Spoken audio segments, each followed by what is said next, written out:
Un sénateur romain vient de recevoir l'invitation la plus terrifiante de sa vie. Ce n'est pas une convocation pour son exécution. C'est bien pire. C'est l'ordre de se présenter ce soir au palais impérial avec son épouse et sa fille vierge pour ce que Caligula appelle une inspection de loyauté familiale. Dans quelques heures, cet homme qui commande des légions entières, qui gouverne des provinces, qui descend des fondateurs de Rome, sera forcé de regarder l'empereur toucher, examiner et évaluer publiquement les corps de ces femmes comme du bétail au marché. Il devra sourire. Il devra remercier l'empereur pour cet honneur. Et surtout, il devra comprendre le message invisible gravé dans chaque seconde de cette humiliation orchestrée. Caligula ne construit pas un empire par la force militaire.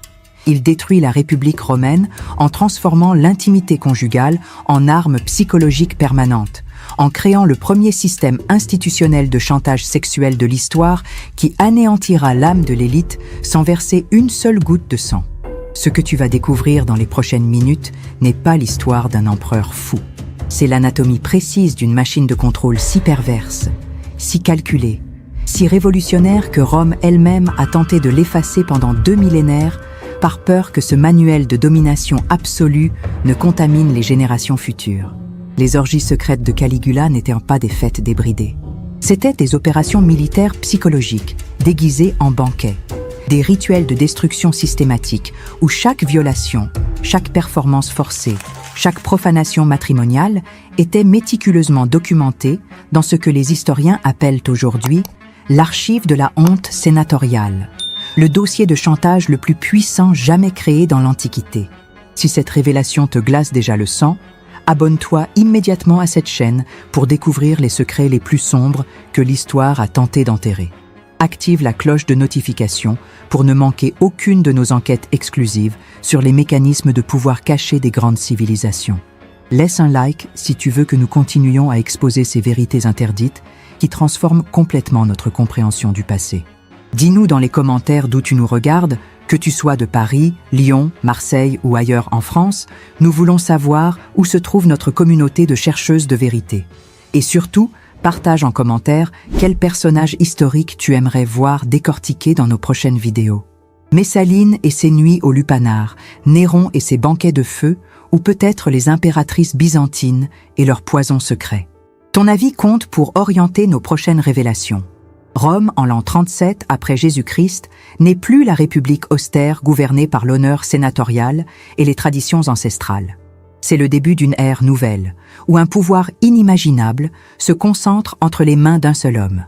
L'Empire romain s'étend de la Bretagne brumeuse jusqu'au désert de Syrie, dominant militairement et culturellement le monde antique.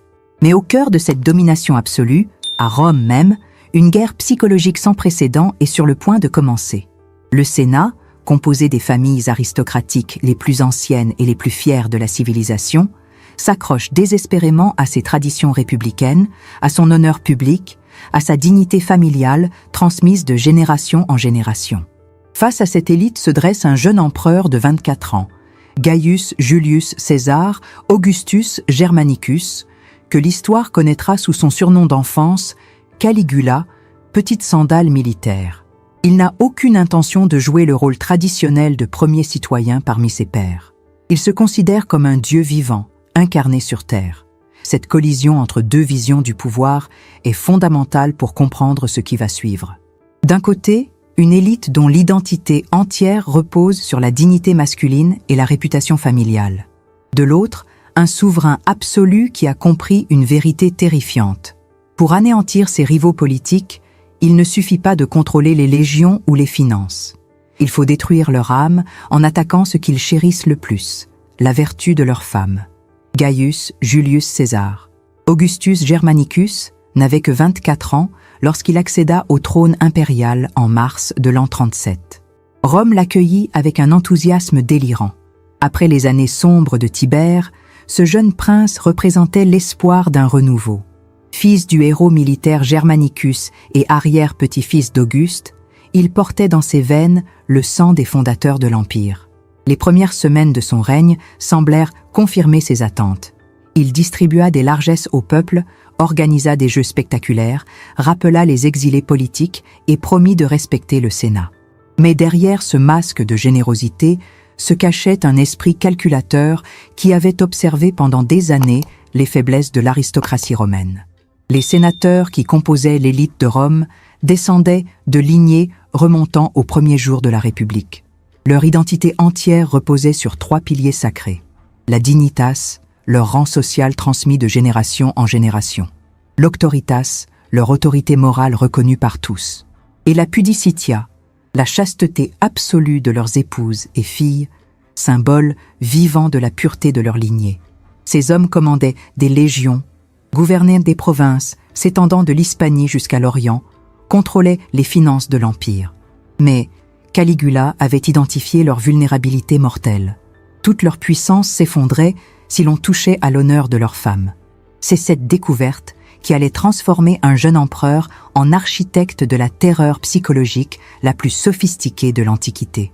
La véritable révolution psychologique de Caligula commence dans les salles privées du palais du Mont Palatin, loin des regards du peuple romain. Ce que les historiens ont pudiquement appelé les orgies impériales était en réalité un laboratoire méthodique de destruction psychologique où chaque détail était calculé pour anéantir l'âme de l'aristocratie. Le premier mécanisme de ce système diabolique était ce que Suétone documente comme le lupanar impérial. Mais cette appellation ne rend pas justice à la perversité institutionnelle de cette création.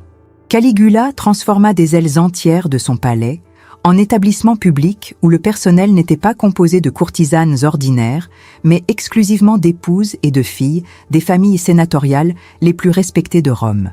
Ces femmes qui incarnaient la pudicitia, cette vertu féminine sacrée sur laquelle reposait l'honneur de leur lignée, furent arrachées à leur foyer par décret impérial et forcées de servir comme marchandises sexuelles disponibles aux plus offrants. L'ingéniosité sadique de ce dispositif résidait dans sa double fonction. D'abord, Caligula organisait ses banquets officiels dans ces mêmes espaces, contraignant les sénateurs à dîner dans les couloirs où leurs propres femmes attendaient en les clients. Imaginez un père croisant sa fille vêtue comme une prostituée, incapable de la regarder dans les yeux, sachant que dans quelques instants, un marchand ou un gladiateur paiera pour elle. Le silence assourdissant de ces rencontres était plus destructeur que n'importe quelle torture physique. Ensuite, et c'est là que le génie pervers de Caligula se révèle pleinement, il ouvrit cet établissement au public romain.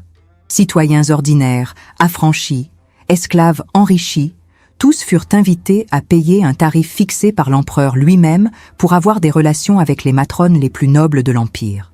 En établissant un prix sur la vertu sénatoriale, Caligula accomplissait une révolution symbolique dévastatrice.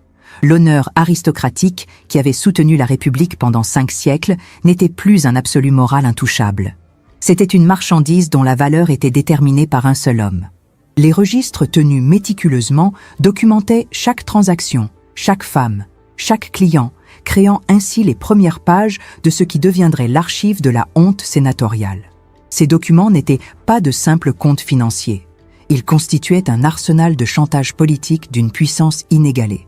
Chaque sénateur savait désormais que l'empereur possédait des preuves écrites de la dégradation de sa famille, preuves qui pouvaient être brandies à tout moment pour obtenir un vote favorable, écraser une opposition ou simplement rappeler qui détenait le pouvoir absolu. Le deuxième mécanisme était encore plus direct et personnel.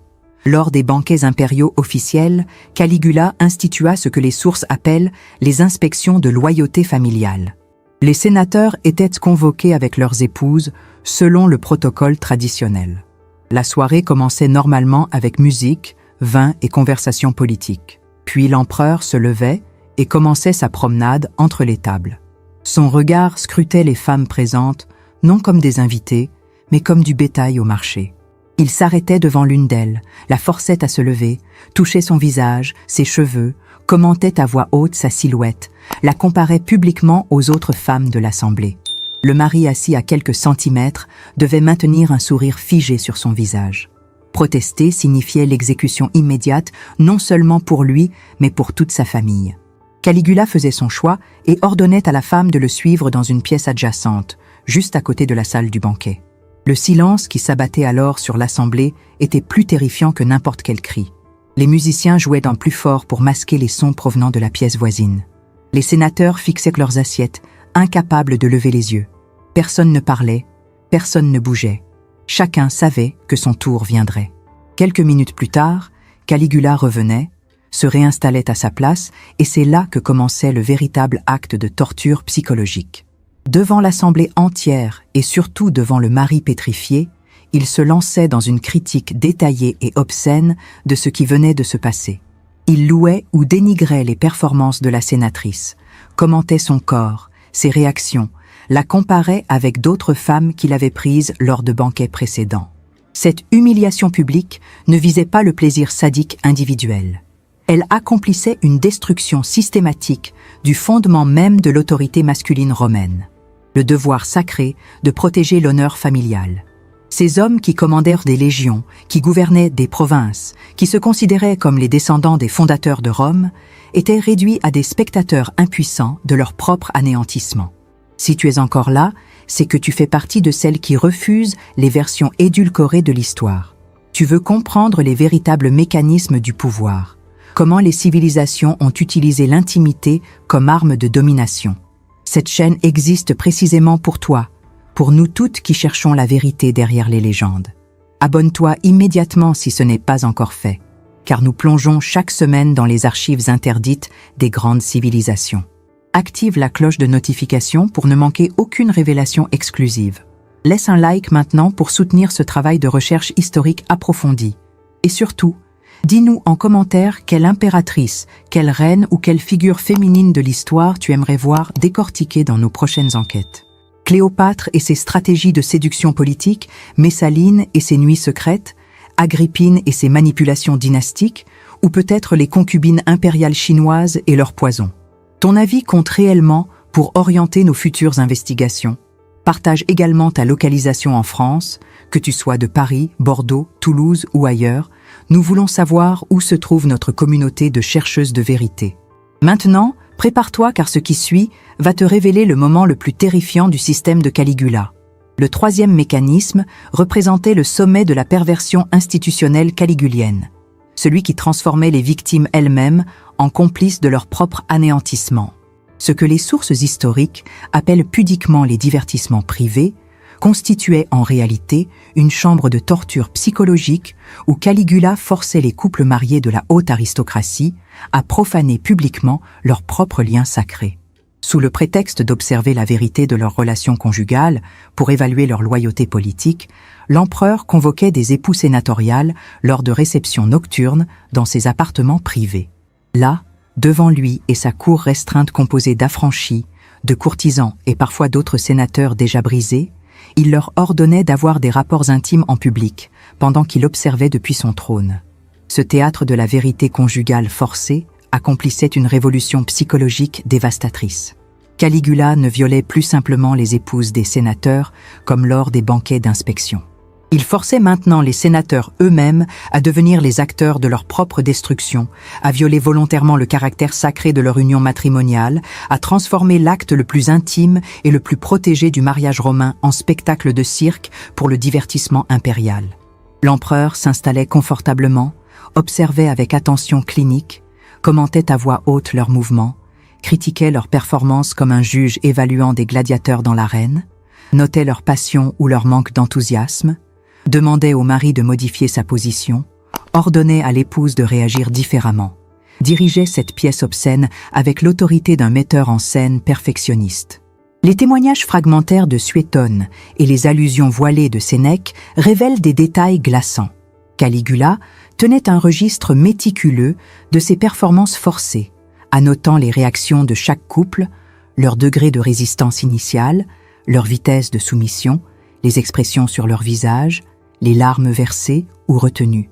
Ces observations n'étaient pas de simples notes sadiques. Elles constituaient une cartographie psychologique complète de la noblesse romaine, identifiant les points de rupture de chaque famille, cataloguant les faiblesses exploitables, créant un manuel d'instruction pour la domination totale.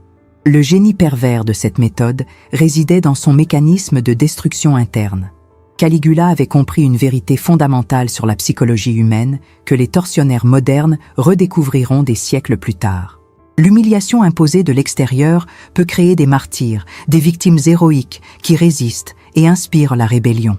Mais l'humiliation que tu t'infliges à toi-même, celle où tu deviens l'agent de ta propre dégradation, brise quelque chose d'irréparable au plus profond de l'âme. Elle détruit non seulement ta dignité publique, mais ton identité privée, ta capacité même à te percevoir comme un être moral. Ces sénateurs qui avaient obéi, qui avaient joué leur rôle dans ce théâtre forcé, ne pouvaient plus jamais se regarder dans un miroir sans voir un complice de leur propre anéantissement. Chaque moment d'intimité future avec leurs épouses serait hanté par le souvenir de cette performance publique, par la présence fantomatique de Caligula observant, commentant, jugeant. Leur mariage était profané non par un ennemi extérieur qu'ils pourraient haïr et combattre, mais par eux-mêmes, par leurs propres mains, par leur propre participation active. Les conséquences psychologiques documentées par les chroniqueurs sont dévastatrices. Plusieurs couples se séparèrent immédiatement après ces épreuves, incapables de supporter la proximité physique qui leur rappelait leur humiliation partagée. D'autres développèrent ce que nous appellerions aujourd'hui des dysfonctionnements sexuels permanents, leur intimité empoisonnée à jamais par le traumatisme.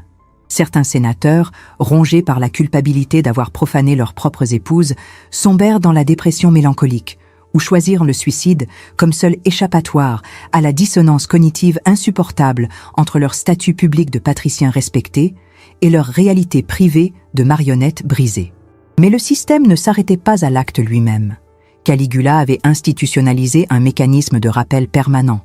Lors des sessions ultérieures du Sénat, il faisait des allusions subtiles mais reconnaissables à ses performances forcées, mentionnant devant l'Assemblée entière un détail intime que seuls les participants pouvaient comprendre, créant ainsi une terreur constante que l'humiliation privée devienne scandale public. Cette menace implicite transformait chaque sénateur en otage psychologique permanent, contrôlable par un simple regard, un sourire entendu, une phrase à double sens. Le quatrième mécanisme représentait l'escalade finale du système caligulien, celui qui visait à détruire l'honneur avant même qu'il puisse s'établir dans les nouvelles générations aristocratiques. Ce que les chroniqueurs appellent pudiquement les interruptions matrimoniales constituait en réalité une stratégie calculée pour anéantir la transmission dynastique de la dignité sénatoriale. L'historien Suétone documente le cas tristement célèbre de Lollia Paulina, mais ce n'était qu'un exemple parmi des dizaines d'autres soigneusement orchestrés. Imagine la scène la plus sacrée de la société romaine. Un banquet de mariage réunissant deux grandes familles patriciennes. Des centaines d'invités en toges immaculées, des musiciens jouant les hymnes traditionnels, le marié et la mariée à la table d'honneur entourés de leurs parents, le moment culminant où deux lignées ancestrales s'unissent pour perpétuer l'honneur de Rome. Caligula est présent comme invité impérial, honneur suprême qui garantit la bénédiction divine sur cette union.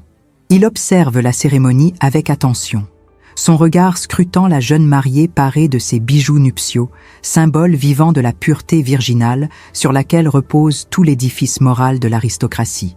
Puis, sans la moindre hésitation, devant l'assemblée pétrifiée, il se lève et ordonne qu'elle lui soit amenée immédiatement.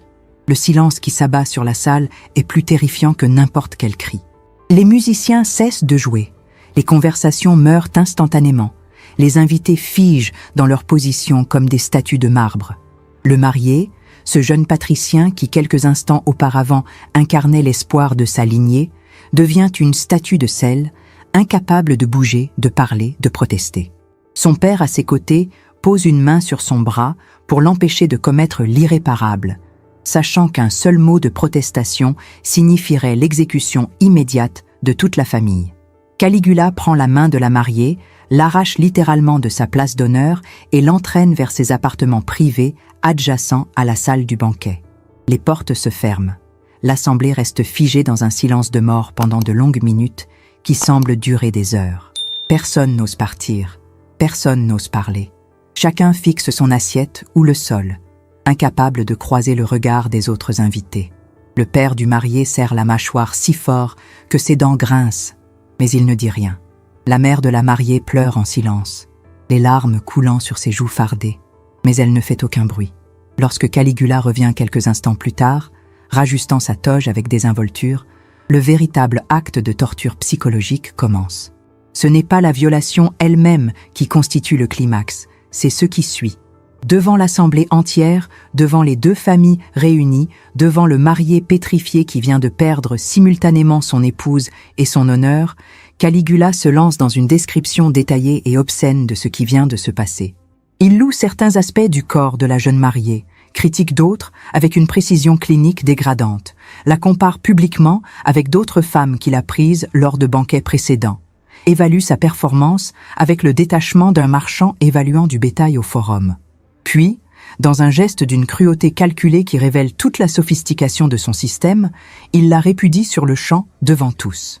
Il déclare qu'elle ne convient pas, qu'elle est désormais souillée, impure, indigne de porter le nom d'une grande famille romaine. Il ordonne son bannissement immédiat de Rome et interdit formellement aux mariés de la revoir jamais sous peine de mort. Cette séquence accomplit une destruction à plusieurs niveaux simultanés d'une efficacité dévastatrice. D'abord, elle anéantit le mariage avant même sa consommation légitime, transformant ce qui devait être le moment fondateur d'une nouvelle branche familiale en spectacle de dégradation publique. Ensuite, elle détruit psychologiquement le jeune marié qui doit vivre le reste de sa vie avec l'image de son impuissance absolue au moment le plus crucial de son existence, incapable d'accomplir le devoir masculin le plus fondamental de protéger son épouse. Puis, elle ruine socialement la jeune mariée qui devient une paria, rejetée par sa propre famille comme porteuse de honte, incapable de se remarier car marquée à jamais par l'empereur, condamnée à l'exil et à l'oubli. Enfin, et c'est là que réside le génie stratégique de Caligula, elle envoie un message glacial à toutes les familles aristocratiques présentes et à travers elles à toute la noblesse romaine. Aucune union n'est sacrée, aucune virginité n'est protégée, aucun honneur familial n'est à l'abri du désir impérial. Le moment le plus sacré de la vie romaine, celui qui devait perpétuer les lignées et transmettre l'honneur ancestral, peut être profané à tout instant par un simple caprice du souverain. Les conséquences documentées de ces interruptions matrimoniales furent catastrophiques pour la démographie aristocratique. Plusieurs familles cessèrent complètement d'organiser des mariages publics, préférant des cérémonies privées et secrètes dans leur villa rurale, loin de Rome. D'autres retardèrent indéfiniment les unions de leurs filles, les gardant cloîtrées jusqu'à ce que Caligula montre des signes de désintérêt ou jusqu'à ce qu'elles deviennent trop âgées pour attirer son attention. Certaines lignées patriciennes s'éteignirent complètement, leurs héritiers refusant de se marier par peur de subir l'humiliation publique, préférant laisser leur nom disparaître plutôt que de le voir souillé. Le système de chantage se renforçait ainsi de manière exponentielle. Chaque nouvelle violation, chaque nouveau banquet d'inspection, chaque nouvelle performance forcée, chaque nouvel enlèvement de mariés ajoutait des pages à l'archive de la honte sénatoriale, créant un réseau de plus en plus dense de secrets, d'humiliation et de complicité forcée qui liait l'aristocratie entière dans une toile d'araignée de terreur psychologique dont Caligula était le seul maître. Le cinquième et dernier mécanisme du système caligulien représentait la fondation théologique sur laquelle reposait toute cette architecture de terreur psychologique. Sans cette justification divine, les 4 méthodes précédentes auraient pu provoquer une rébellion généralisée. Mais Caligula avait compris qu'il ne suffisait pas de posséder le pouvoir absolu, il fallait le sacraliser, le placer au-delà de toute contestation morale humaine. C'est là qu'intervient ce que les sources appellent pudiquement ses relations incestueuses avec ses 3 sœurs, particulièrement avec Drusilla. Mais réduire cela à de la débauche familiale, c'est passer complètement à côté de la stratégie révolutionnaire qui se cachait derrière. Caligula ne cachait rien de ces relations. Au contraire, il les exhibait publiquement lors des banquets d'État, embrassant passionnément ses sœurs sous les yeux horrifiés des sénateurs et des ambassadeurs étrangers. Lorsque Drusilla mourut en l'an 38, il ne se contenta pas de pleurer comme un frère endeuillé. Il la déclara officiellement déesse, imposa son culte dans tout l'Empire, ordonna la construction de temples en son honneur et punit de mort quiconque refusait de lui rendre hommage. Cette mise en scène publique de l'inceste accomplissait une révolution théologique calculée avec une précision chirurgicale. Dans la mythologie gréco-romaine, que tout patricien connaissait depuis l'enfance, les dieux de l'Olympe pratiquaient régulièrement l'inceste. Jupiter avait épousé sa sœur Junon. Pluton avait enlevé sa nièce Proserpine. Les divinités n'étaient pas soumises aux lois morales des mortels. En commettant publiquement l'inceste, Caligula ne violait pas simplement un tabou social.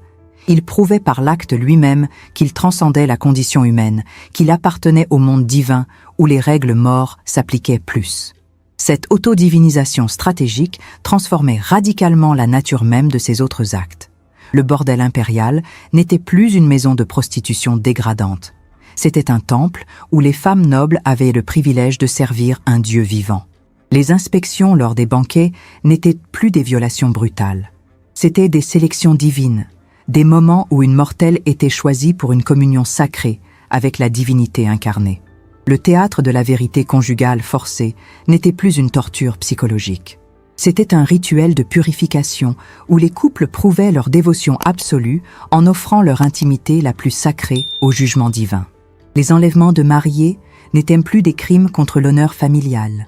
C'étaient des interventions divines, des moments où le Dieu choisissait de bénir une mortelle de son attention céleste. Caligula avait piégé l'aristocratie dans une prison théologique parfaite. Résister à ces demandes sexuelles n'était plus une défense légitime de l'honneur familial. C'était un blasphème contre un Dieu vivant, un crime religieux punissable de mort immédiate et de damnation éternelle. Protester contre la violation de son épouse, c'était rejeter la bénédiction divine accordée à sa famille. Refuser de participer au théâtre de la vérité, c'était nier la divinité de l'empereur devant témoins. Les sources historiques révèlent l'efficacité terrifiante de cette stratégie. Plusieurs sénateurs commencèrent à rationaliser leur participation en termes religieux plutôt que politiques. Ils ne subissaient pas une humiliation, ils accomplissaient un devoir sacré. Leurs épouses n'étaient pas violées, elles étaient honorées par l'attention divine. Cette dissonance cognitive permettait de survivre psychologiquement à l'insupportable, en le requalifiant comme spirituellement nécessaire. L'héritage de ce système dépassa largement les 4 années du règne de Caligula. Lorsqu'il fut assassiné en janvier 41 par sa propre garde prétorienne, le Sénat célébra avec un soulagement palpable. Ils ordonnèrent immédiatement la damnatio memoria, cette condamnation officielle de la mémoire qui exigeait l'effacement complet de son nom de tous les registres publics, la destruction de ses statuts, la réécriture des archives pour éliminer toute trace de son existence. Il croyait sincèrement que le cauchemar prenait fin avec sa mort. Il se trompait tragiquement. On ne peut pas effacer une idée avec un décret. Caligula n'avait pas simplement commis des actes isolés de cruauté sadique. Il avait créé un système reproductible, un manuel d'instruction pour le despotisme psychologique, une archive de la honte qui continuerait à empoisonner Rome pendant des générations. Le véritable héritage caché de Caligula ne réside pas dans l'image populaire du fou incestueux que les films hollywoodiens adorent représenter. C'est celle de l'ingénieur social impitoyablement brillant qui a prouvé à une échelle impériale qu'une vérité terrifiante pouvait fonctionner. L'humiliation sexuelle institutionnalisée constitue un instrument de contrôle politique plus efficace que n'importe quelle armée de légionnaires. Son archive de la honte sénatoriale devint le plan directeur que les empereurs suivants étudièrent, adaptèrent et perfectionnèrent. Tu viens de découvrir l'histoire que Rome a tenté d'effacer pendant 2 millénaires. Le système de chantage sexuel institutionnalisé de Caligula n'était pas la folie d'un empereur dégénéré. C'était l'invention calculée d'une machine de contrôle psychologique qui a prouvé qu'on pouvait anéantir une civilisation entière sans verser une goutte de sang, simplement en transformant l'intimité en arme politique. Si cette révélation t'a glacé le sang, si tu comprends maintenant pourquoi les historiens ont censuré ces vérités pendant des siècles, alors abonne-toi immédiatement à cette chaîne. Nous continuons à exposer les mécanismes secrets de pouvoir que les grandes civilisations ont utilisés pour dominer à travers l'humiliation et le contrôle des corps féminins. Active la cloche de notification pour ne manquer aucune de nos enquêtes exclusives sur les archives interdites de l'histoire. Laisse un like maintenant pour soutenir ce travail de recherche historique approfondi qui dévoile ce que les livres d'école ne t'ont jamais enseigné. Partage cette vidéo avec celles qui cherchent la vérité derrière les légendes édulcorées. Et surtout, dis-nous en commentaire quel personnage ou quelle civilisation tu aimerais voir décortiquer dans nos prochaines révélations.